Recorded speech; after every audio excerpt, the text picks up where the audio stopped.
This next section is going to be all about layers. You've probably either heard about layers or have used them already because they're one of Photoshop's most powerful tools. The layer palette on the left side of the screen represents your layer stack.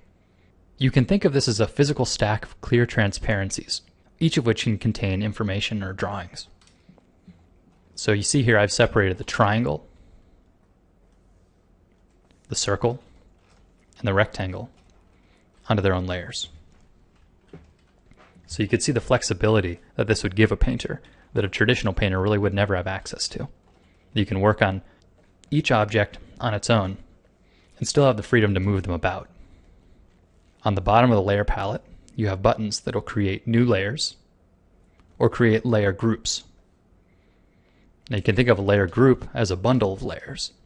So if I select my 3 primary layers and drag them onto the word group 1, now I can work with them as a unit. I can move them together, and I can even free transform them as a unit. And also, once you've got a group, you can collapse or expand that group on your layer palette for organization. It's also important to note that the layer order does matter. This is why thinking of your layer stack as a physical group of transparencies can really help you out. Because in this case, if I want to have the rectangle on top of the triangle, just moving the layer around won't cut it. It's going to always stay behind the triangle. So if I wanted to put the triangle below the other shapes, I would have to lower it in a layer order. And you do this by grabbing the name of the layer and letting go in the spot in the stack that you would like. So you notice now the triangle is behind the rectangle and the circle is on top. So at this point you might be wondering, what's the practical application of using layers in a painting? Well, one thing that a painter would be benefited by is what's called the blending mode on a layer. So I'm going to make a new layer with the default normal style. And above the word normal, I'm going to paint with a medium blue color. So it looks like what you'd expect. It's opaque paint. Now I'm going to paint that same color on a new layer that's set to multiply. And you can see the difference. Notice how this has a glaze effect to it? In this way, a multiply layer can be thought of as a glaze layer and would act a bit like thin oils or potentially watercolor paints.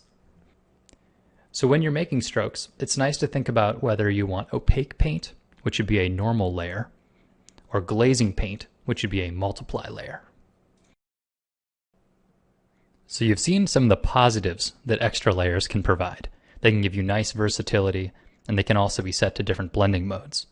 Well, the downside of layers is when you get too many of them. So you can see here I've made about 30 layers. Now I've got a scroll bar to work with on my layer palette, and the layers could become really hard to keep track of. Additionally, as your composition gets really big and more layers are involved, it becomes a giant file that can be really hard for your computer to work with. Especially if you've got an older computer or not a lot of RAM, you really want to avoid having too many layers. So it's up to each artist to figure out the proper balance for their workflow between just enough layers to keep you flexible, but not too many so your computer gets bogged down. So for my purposes, I've come up with a technique that I call temp layers. So the idea of temp layers is to generally keep my layer stack short, but if I need to do something risky, like paint this big gradation of blue, I'll make a new layer temporarily, shape it, and then when I'm happy with it, merge it down. So I'd begin by making a shape that I'd paint way outside of the lines, but focus on the gradation. I'd then erase to define a crisp edge.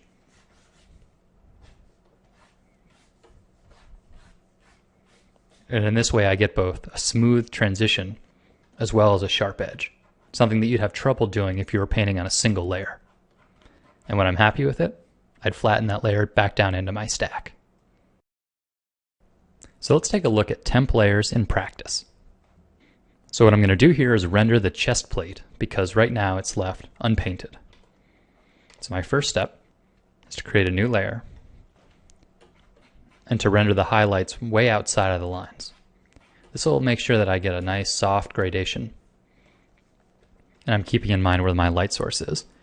And now I'll select a soft eraser to recede the back into shadow a bit more. Okay, so that's the first step. The rendering is there, but it's not in the right sort of boundaries. So at this point, I switch to the eraser tool and get the hard eraser, and I start to remove what I don't need.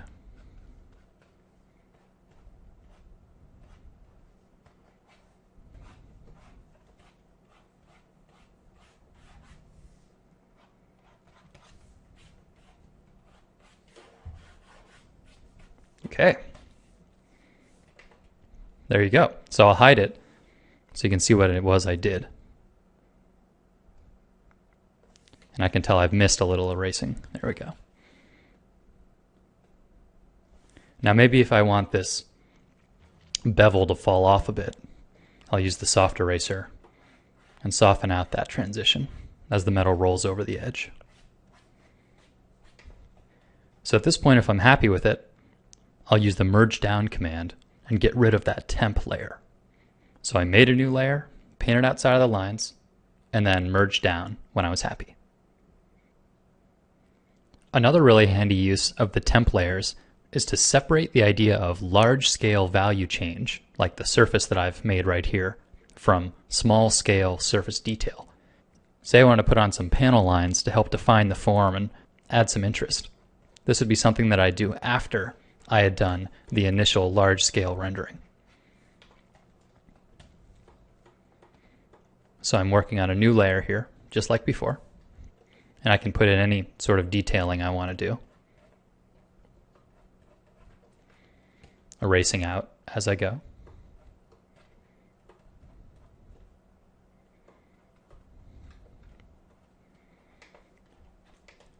But I can do that confidently because I've already established the overall lighting and form.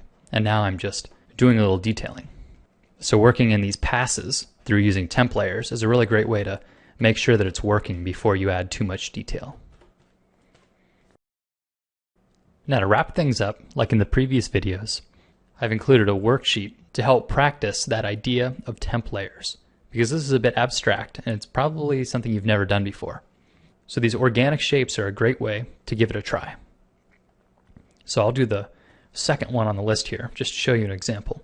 So I'll sample from the color provided, and I'll focus on that dark to light gradation, and it might help to set the flow down to about 50%.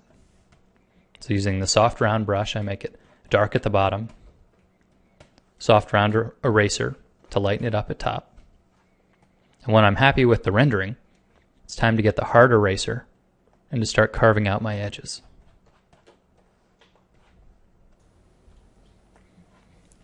And you can see as I do this that I'm actually using those keyboard shortcuts to great advantage. The fact that I'm able to shrink and enlarge my master diameter of the brush, as well as pan and zoom, are really allowing me to focus on the task at hand. And I'm not worried about stopping what I'm doing to go open up a menu or to hit a button.